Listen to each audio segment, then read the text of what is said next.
வணக்கம். திரையரங்கம். பள்ளிச்சட்டம்பி. இது ஒரு மலையாள திரைப்படம். இந்த திரைப்படத்தினுடைய இயக்குனர் டிஜோ ஜோஸ் ஆண்டனி. இந்த திரைப்படத்தினுடைய கதாநாயகன் டொவினோ தோமஸ். 1950களில் 60களில் கேரளத்தில் நடைபெற்ற பல சம்பவங்களை மையமாக வைத்து இந்த திரைப்படம் எடுக்கப்பட்டிருக்கிறது.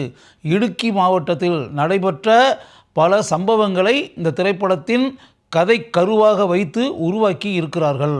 டொவினோ தோமஸ் கிருஷ்ணபிள்ளை அப்படின்ற கதாபாத்திரத்தில் வர்றாரு. சகாவ் கிருஷ்ணபிள்ளை. சகாவ்னா காம்ரேட் அப்படின்றோம்ல, அவர் ஒரு கம்யூனிஸ்ட். அவர் தன்னுடைய ஊரில் இருந்துக்கிட்டு பல போக்கிரித்தனமான செயல்களை செய்து கொண்டிருக்கிறார். அதனால் அவர் சட்டம்பி அப்படின்னு, சட்டம்பினா ரவுடின்னு அர்த்தம். அந்த ஊரில் அந்த பேரை வச்சு தான் அவரை கூப்பிட்டுக்கிட்டு இருக்காங்க. இப்படி இருக்கக்கூடிய ஒரு நிலையில் வேறு ஒரு ஊரில் இருக்கக்கூடிய ஒரு தேவாலயம், சர்ச்சு. அந்த சர்ச்சில் இருக்கக்கூடிய ஃபாதருக்கு அந்த 50களில் 1950s ஒரு பயம். கம்யூனிஸ்ட் ஆட்சி இதெல்லாம் கேரளத்தில் இஎம்எஸ் நம்பூதிரிப்பாட் அவருடைய அரசாங்கம்லாம் நடந்துகிட்டு இருந்துச்சுல. அப்படி அரசாங்கம் நடந்துக்கிட்டு இருக்கும்போது அந்த கம்யூனிஸ்ட் அரசாங்கத்தாலும் கம்யூனிஸ்ட் ஆட்களாலும் தேவாலயத்திற்கு, கிறிஸ்தவர்களுக்கு மிகப்பெரிய ஆபத்து வரப்போகிறது அப்படின்ற மாதிரி மனசுக்குள்ளே நினச்சிக்கிட்டு கம்யூனிஸ்ட் ஆட்களால் எந்த விதமான ஆபத்தும் வரக்கூடாது.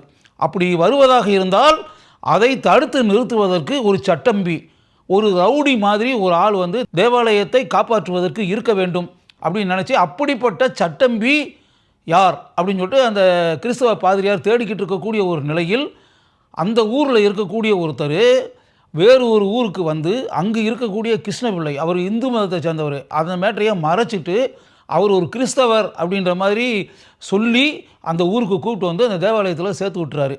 அவர்தான் அந்த தேவாலயத்தினுடைய காப்பாளராக, கார்டியனாக இப்போது இருக்கிறார்.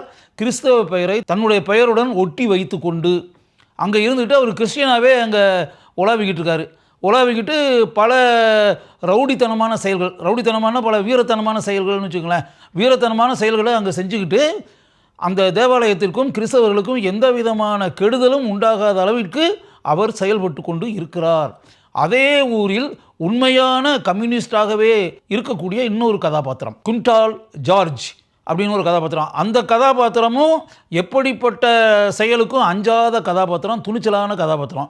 அப்படி இருக்கக்கூடிய ஒரு நிலையில் இவங்க 2 பேருக்கு இடையில் மோதல் உண்டாகிரும். இதுவரை அந்த குண்டால் ஜார்ஜ் இருக்கார்ல, அவரை எதிர்த்து யாரும் அந்த ஊரில் போராடினதே கிடையாது, சண்டை போட்டதே கிடையாது. அப்படி இருக்கக்கூடிய ஒரு நிலையில் வேறு ஊரிலிருந்து இந்த ஊருக்கு வந்திருக்கக்கூடிய சட்டம்பியான சகாவ் கிருஷ்ணபிள்ளை அந்த ஜார்ஜ் கூட மோதி அவருக்கு மிகப்பெரிய அவமானம் உண்டாகிவிடும்.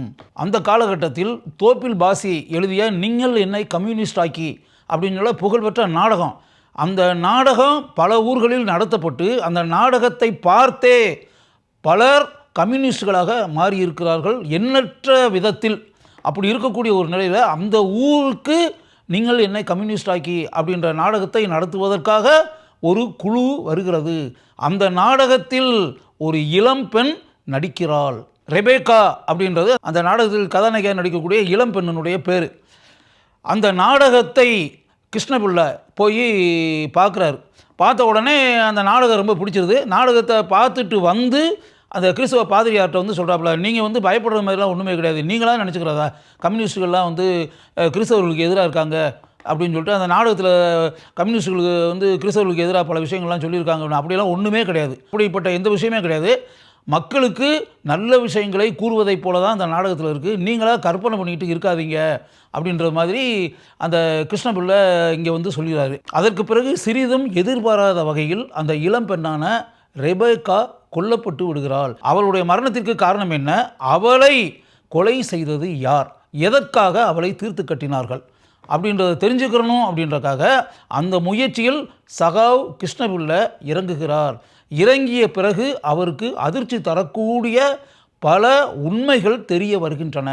நிலங்களை ஏராளமாக கைப்பற்ற வேண்டும் என்பதற்காக மிகப்பெரிய ஒரு குழு செயல்படுகிறது என்பதையும், அந்த குழுவில் ஏராளமான சமூக விரோத மனிதர்கள் செயல்பட்டு கொண்டிருக்கிறார்கள் என்பதையும் தோழர் கிருஷ்ணபிள்ளை கண்டுபிடிக்கிறார்.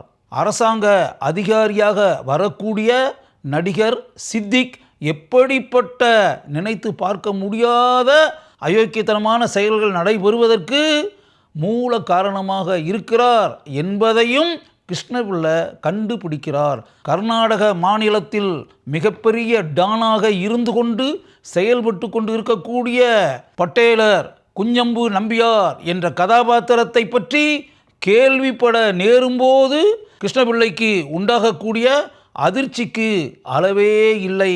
படத்தினுடைய இறுதி காட்சியில் அந்த பட்டேலர் குஞ்சம்பு நம்பியாரை கிருஷ்ணபிள்ளை நேரடியாக சந்தித்து மோதுகிறார். அத்துடன் இந்த திரைப்படம் முடிவடைகிறது. அதற்கு பிறகு இரண்டாம் பகுதியில் மீதி கதையை பார்க்கலாம் என்ற அறிவிப்பு அப்போது வருகிறது. கிருஷ்ணபிள்ளை என்ற இந்து கதாபாத்திரம் அந்த ஊருக்குள் நுழைந்து பல மதத்தை சேர்ந்த மனிதர்களையும் சந்தித்து அவர்கள் அனைவரும் ஒற்றுமையாக வாழ்ந்தால்தான் அந்த கிராமத்திற்கு நல்லது என்ற விஷயத்தை அவர்கள் அனைவரையும் உணர்த்தி இந்து கிறிஸ்தவர்கள் முஸ்லிம்கள் அனைவரையும் அவர் ஒன்று சேர்த்து எப்படிப்பட்ட மிகச்சிறந்த காரியத்தை அந்த ஊரில் நிறைவேற்றுகிறார் என்பதை இந்த திரைப்படத்தில் தெளிவாக காட்டியிருக்கிறார்கள். கிருஷ்ணபிள்ளை என்ற பெயரை வைத்துக்கொண்டு அந்த ஊருக்குள் கிறிஸ்தவராக செயல்பட்டு அந்த ஊர் மக்களை இணைக்கக்கூடிய அருமையான கதாபாத்திரத்தில் டொவினோ தோமஸ் மிகவும் அருமையாக சிறப்பாக நடித்திருக்கிறார். படம் முழுக்க வீரத்தனமாக அவர் செயல்படும் காட்சிகள் கைதட்டி பாராட்டக்கூடிய அளவிற்கு இருக்கின்றன. சண்டை காட்சிகளில் அவருடைய திறமையை நன்கு நம்மால் பார்த்து பாராட்ட தோன்றுகிறது. ரெபேக்கா கதாபாத்திரத்தில் நடித்திருப்பவர் கயாட் லோஹர். படத்தில் அவர் அழகு தேவதையாக வருகிறார். அவர் வரக்கூடிய காட்சிகள் கவிதைக்கு நிகராக இருக்கின்றன. அவர் மரணத்தை தழுவுவதை பார்த்து நாம் அதிர்ச்சியின் உச்சிக்கே சென்று விடுகிறோம். கிறிஸ்தவ பாதிரியாராக விஜயராகவன் தனக்கே உரிய தனித்துவ நடிப்பை வெளிப்படுத்தி அந்த பாத்திரத்திற்கு பெருமையை சேர்த்திருக்கிறார். அரசாங்க அதிகாரியாக வரக்கூடிய சித்திக் மிடுக்கான தன்னுடைய நடிப்பை தான் வரக்கூடிய காட்சிகளில் வெளிப்படுத்தி இருக்கிறார். பட்டேலர் குஞ்சம்பு நம்பியாராக படத்தில் வருபவர் பிருத்திவிராஜ். படத்தினுடைய பிற்பகுதியில் வரக்கூடிய இந்த கதாபாத்திரம் ஒரு இன்ப அதிர்ச்சியை படத்தை பார்த்து கொண்டிருப்பவர்களுக்கு உண்டாக்குகிறது.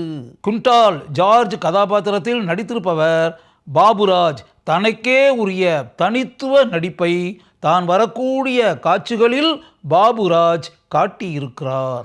படத்தின் கதையை எழுதியிருப்பவர் எஸ் சுரேஷ் பாபு. 1950களிலும் 60களிலும் கேரளத்தில் நடைபெற்ற உண்மை சம்பவங்களை அடிப்படையாக வைத்து எழுதப்பட்டிருக்கக்கூடிய இந்த கதையை ஒரு மாறுபட்ட கதை என்று கூறக்கூடிய அளவிற்கு இவர் எழுதியிருக்கிறார். ஜேக்ஸ் பிஜாய் இவர்தான் இந்த திரைப்படத்திற்கு இசையமைப்பாளர். இந்த திரைப்படத்தின் இசையமைப்பை கதையின் போக்கிற்கு ஏற்றபடி அமைத்து கதையின் ஓட்டத்திற்கு இவர் பெரிதும் துணை புரிந்திருக்கிறார். டிஜோ டோமி பீரியட் சப்ஜெக்ட் என்று கூறக்கூடிய அளவிற்கு எடுக்கப்பட்டிருக்கக்கூடிய இந்த திரைப்படத்தில் இந்த ஒளிப்பதிவாளருடைய பங்கு குறிப்பிட்டு கூறக்கூடிய அளவிற்கு இருக்கிறது. கலர் டோன் என்று கூறுகிறோமே, அதையும் லைட்டிங்குகளையும் மிகவும் மாறுபட்ட முறையில் அமைத்து இந்த திரைப்படத்தினுடைய திரைக்கதைக்கு மிகப்பெரிய சிறப்பை தன்னுடைய சினிமாட்டோகிராஃபியால் இவர் சேர்த்திருக்கிறார். ஸ்ரீஜித் சாரங் இவர்தான் இந்த திரைப்படத்தினுடைய பட தொகுப்பாளர். மாறுபட்ட பாணியில் எடுக்கப்பட்டிருக்கக்கூடிய இந்த திரைப்படத்திற்கு பட தொகுப்பாளராக பணியாற்றி இருக்கக்கூடிய இவருடைய பங்கு சிறப்பு என்று கூறக்கூடிய வகையில் இருக்கிறது. டிஜோ ஜோஸ் ஆண்டனி வேறுபட்ட பாணியில் அமைந்திருக்கக்கூடிய கதையை கொண்ட இந்த திரைப்படத்தை மிகவும் சிறப்பாக இயக்கியிருக்கிறார். அதற்காகவே அவரை முழு மனதுடன் நான் பாராட்டுகிறேன். டொவினோ தோமஸ், கயாட் லோஹர் இருவரும் இணைந்து நடித்திருக்கக்கூடிய பள்ளி சட்டம்பி என்ற மலையாள திரைப்படத்தை ஒரு முறை பாருங்கள். உங்களுக்கு அந்த திரைப்படம் கட்டாயம் பிடிக்கும்.